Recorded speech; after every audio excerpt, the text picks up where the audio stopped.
Hello friends, welcome back to my YouTube channel the SAP study. हम पढ़ रहे थे राजस्थान के एकीकरण के बारे में, जिसमें हमने 4 चरणों के बारे में पढ़ लिया था। आज हम राजस्थान के एकीकरण के 5वें चरण की ओर बढ़ते हैं और देखते हैं कि 5वें चरण में किसका विलय हुआ, क्या क्या कुछ जुड़ा राजस्थान के अंदर और उसका नाम क्या रखा गया, उद्घाटन किसके द्वारा किया गया, प्रधानमंत्री कौन बनाया गया। इन सब के बारे में अब हम 5वें चरण का पढ़ते हैं। चलिए शुरू करते हैं।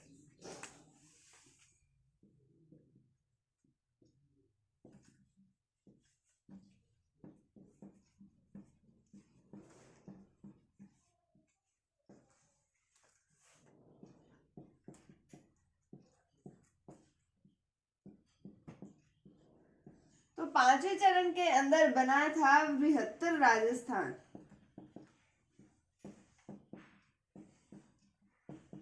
या फिर इसका एक और नाम भी आता है संयुक्त बृहत्तर राजस्थान।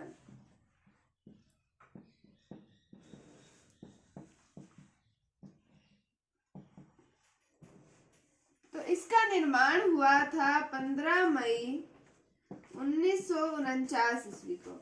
15 मई 1949 ईस्वी को बना संयुक्त बृहत्तर राजस्थान। अब इसके अंदर क्या हुआ, हमने पिछला चौथा चरण पढ़ा था, उसके अंदर बृहत राजस्थान का निर्माण हुआ था।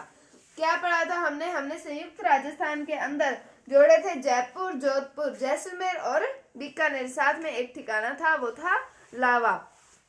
तो उसके अंदर जो बृहत राजस्थान है, उसके अंदर हमने जो पहले चरण में पढ़े थे मत्स्य संघ के बारे में, अलवर, भरतपुर, धौलपुर और करौली के बारे में, तो उन दोनों का विलय किया गया, उन दोनों को जोड़ा गया। तो मतलब इसके अंदर बृहत राजस्थान के साथ में मत्स्य संघ, बृहत राजस्थान के साथ में मत्स्य संघ को जोड़ा गया। किसके अंदर? 5वें चरण के अंदर। अब मत्स्य संघ को जोड़ने के लिए एक समिति के द्वारा सिफारिश लगाई गई थी, उसका नाम आता है शंकर राव समिति।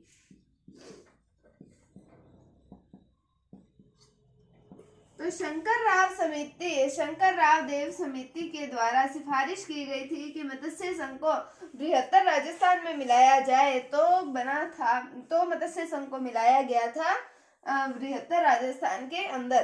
तो इसके अंदर मत्स्य संघ के अंदर भी जोड़ने में इसको भी कई दिक्कतें आई थी, कि जैसे इसके अंदर हमने पढ़ा था कि अलवर था, भरतपुर था, धौलपुर और करौली। तो इसके अंदर से जो अलवर है और करौली है, ये तो चाहते थे कि हम राजस्थान में मिलें, लेकिन भरतपुर और धौलपुर जो है वो कहते थे नहीं जी, हम तो मिलेंगे उत्तर प्रदेश के अंदर। तो फिर ये कहते हैं, अब पता है उस समय तो बना दिए गए थे संघ कि हम इनको बाद में अलग अलग राज्यों में जोड़ देंगे, लेकिन हम राजस्थान का एकीकरण पढ़ रहे हैं और लास्ट में ये राजस्थान में जुड़े हैं, इसलिए हमने स्टार्टिंग से पहले चरण से हमने इसको राजस्थान के अंदर ही पढ़ा है। तो अलवर और करौली वाले जो है वो कहते हैं कि हम जुड़ेंगे राजस्थान में, और भरतपुर और धौलपुर वाले जो हैं वो कहते हैं कि हम जुड़ना चाहते हैं उत्तर प्रदेश के अंदर। तो फिर इनको बनाया गया धीरे धीरे। जो भरतपुर वाला शासक थे, तो उन्होंने तो कह दिया चलो ठीक है भाई, मैं भी राजस्थान में जुड़ जाऊंगा। लेकिन जो धौलपुर वाले शासक थे, जो धौलपुर का जो क्षेत्र था, वहां के जो व्यक्ति थे, वो कहते थे नहीं, हम उत्तर प्रदेश में जुड़ेंगे।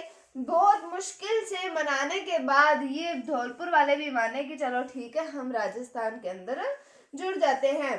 तो राजस्थान में सबसे जो उत्तर प्रदेश में जुड़ना चाहती थी जो रियासत, जो हम कह सकते हैं, वो कौन सी रियासत थी? वो थी धौलपुर रियासत। तो उसके अंदर फिर इतनी मुश्किलों के बाद में मत्स्य संघ को बृहत राजस्थान के साथ में जोड़कर बनाया गया संयुक्त बृहत्तर राजस्थान। तो किसकी सिफारिश पर? शंकर राव देव समिति की सिफारिश पर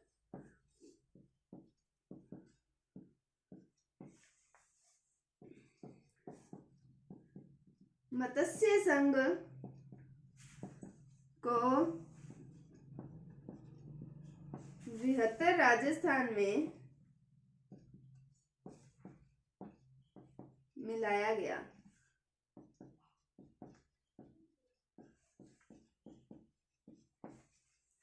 तो हमने बात की, अब हम बात करते हैं कि शंकरराव देव समिति के कुछ सदस्य आते हैं, तो हम उनकी बात करते हैं। एक का नाम तो आता है R.K. सिधवा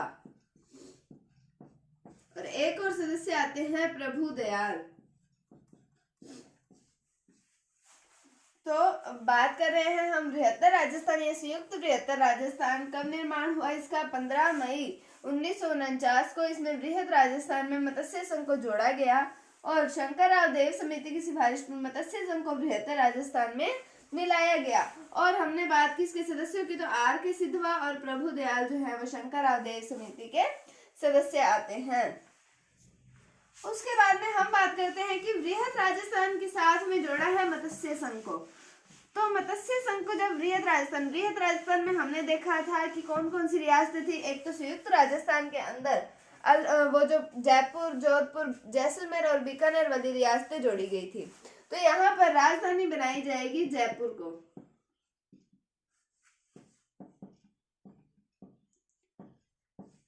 फिर हमने वहां पर महाराज प्रमुख का पद भी देखा था और यहाँ पर भी हम देखते हैं महाराज प्रमुख का पद। ये पद तो वहीं पर ही हैं, जो जो वहां पर पद थे बृहद राजस्थान के अंदर, वही बृहत्तर राजस्थान में पद आएंगे। तो महाराज प्रमुख के पद पे हैं भूपाल सिंह। ये है मेवाड़ के। और फिर हमने राज प्रमुख तो आएंगे मान सिंह द्वितीय।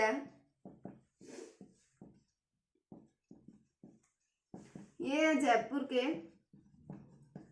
और फिर हम प्रधानमंत्री की बात करें तो वो है हीरालाल शास्त्री।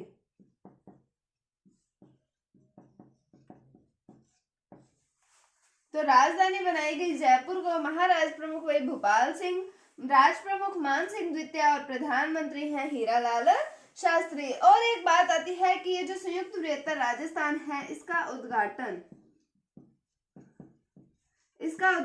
हुआ 15 मई 1949 को सरदार वल्लभ भाई पटेल के द्वारा किया गया।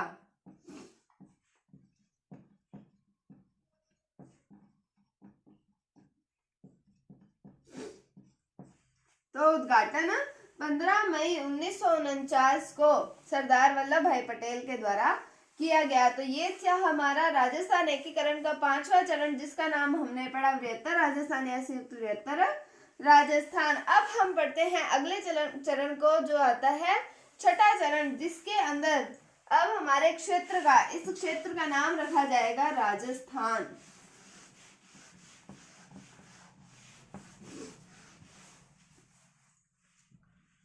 अब हम पढ़ते हैं छठा चरण।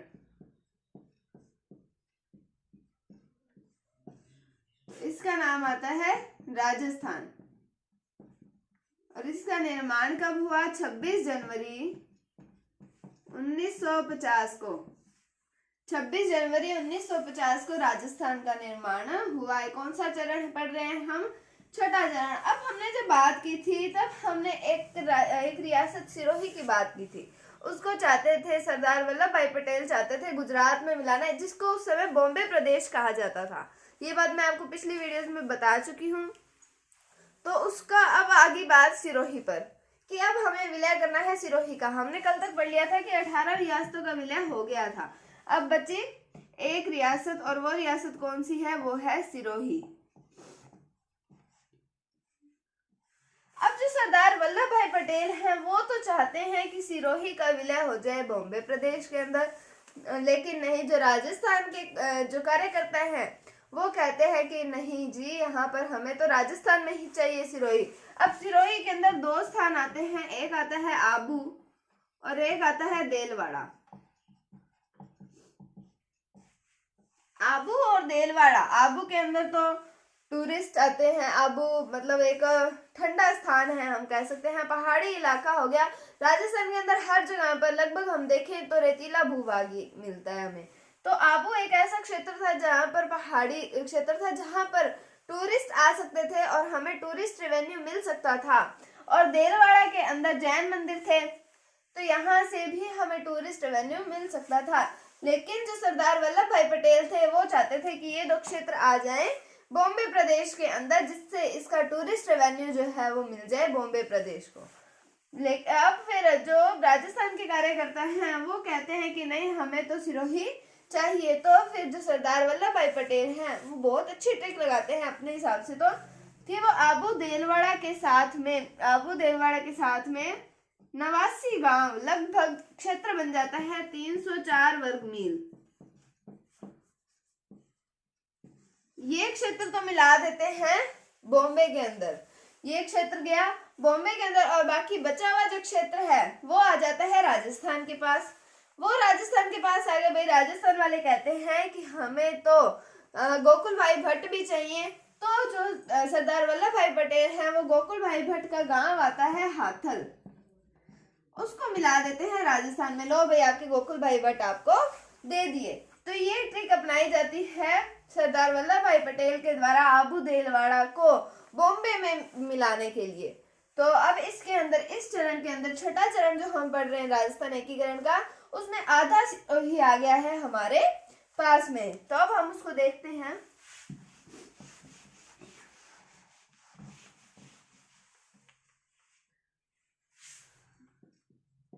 इस चरण में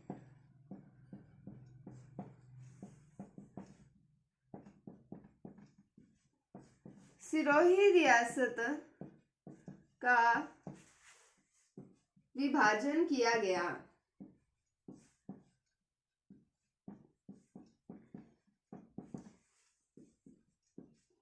फिर हम बात करें सिरोही के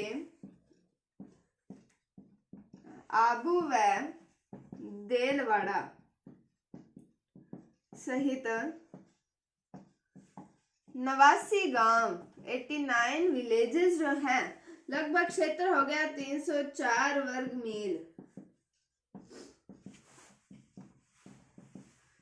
क्षेत्र बॉम्बे राज्य में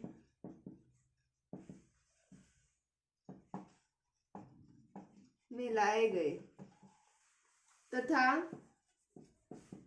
शेष सिरोही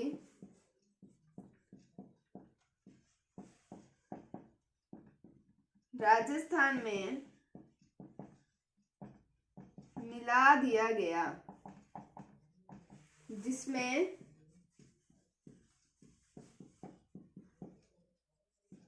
गोकुल भाई भट्ट का गांव हाथल भी शामिल था।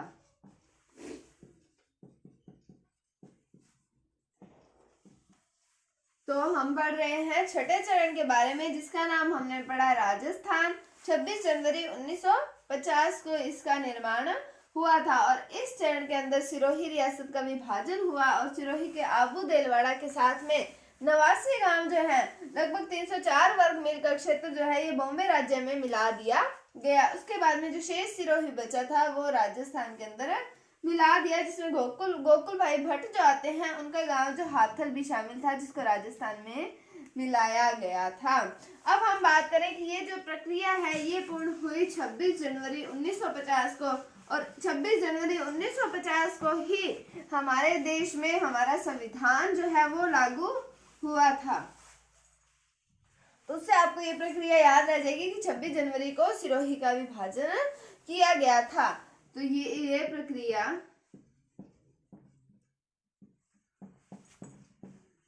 26 जनवरी 1950 को संपन्न हुई,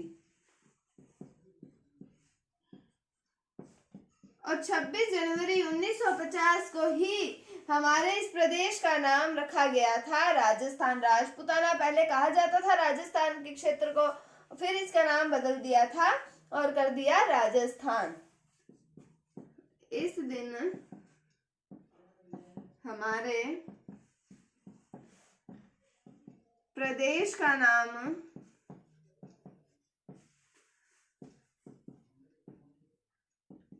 राजस्थान कर दिया।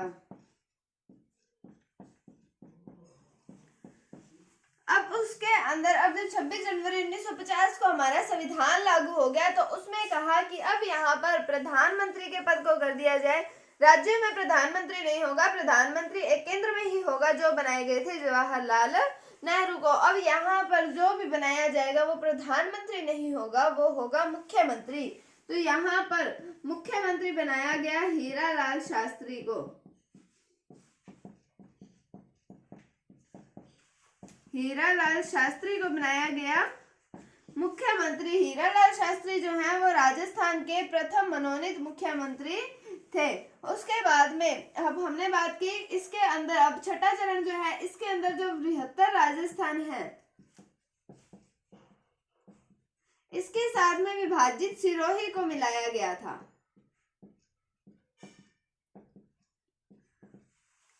और इसके बाद में हम बात करते हैं इसकी राजधानी की। महाराज प्रमुख के पद वो तो उसी टाइम थे ही, ये पद तो सिर्फ एक जो प्रधानमंत्री का पद था उसको हटा दिया गया था और उसके स्थान पर मुख्यमंत्री का पद बनाया गया था।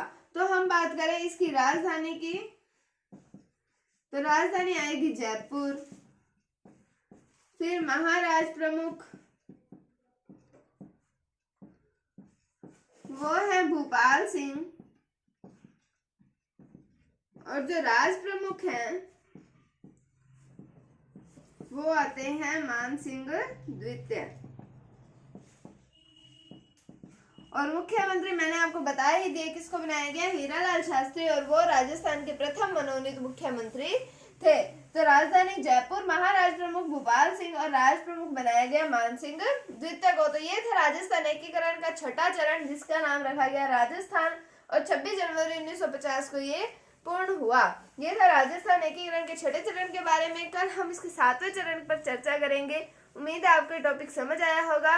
अगर आपको वीडियो थोड़ी सी भी अच्छी लगी है तो इसे लाइक कीजिए, शेयर कीजिए, और चैनल पर नए हैं तो इसे सब्सक्राइब जरूर कीजिए। Thank you, thanks for watching, bye bye.